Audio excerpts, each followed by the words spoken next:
More than 200 people showed up at the Southeast Community Services as the homeless encampment in Fountain Square reaches a fever pitch. At the meeting, I met Tony Moody, who has lived in Fountain Square for years. And we have to deal with the people sleeping on the doorsteps, people in the alleys, people out screaming and yelling. I mean, you go by the Fountain Square, we have our fountains. Nothing worse than on Saturday morning, go down there and there's people down there taking baths in the fountains. The encampment in Leonard Street is still there, but rather than address the Fountain Square homelessness, city leaders spent much of the meeting discussing a new homeless pilot program. And that doesn't start until August. It shouldn't be about displacement and just moving people along from neighborhood to neighborhood. That's not a solution. It shouldn't be about fining and criminalizing folks.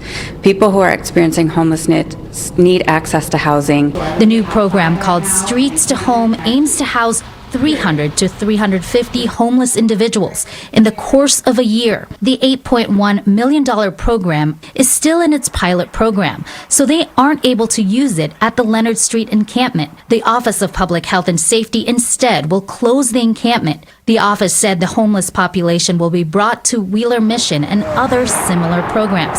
But critics say it's a Band-Aid solution. It's a mess. Every day you deal with it. IMPD already issued a notice to the homeless people squatting there that this campsite will close Monday, August 11th. Travis Dalton is currently squatting there. It kind of gets me angry a little, but not much.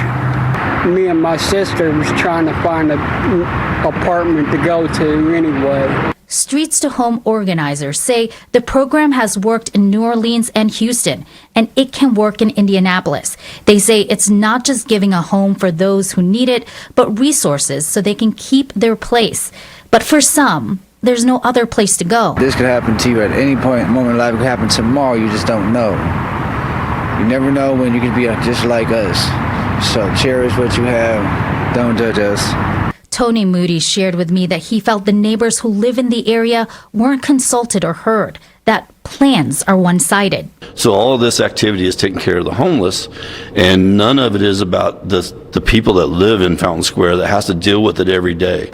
Streets to Home program won't deal with the more than 20 tents in the Leonard Street encampment. But when the program begins, organizers say they can't mention which homeless encampment they'll work on, and that's to protect the privacy of individuals there. Only when each encampment is closed will they inform the public.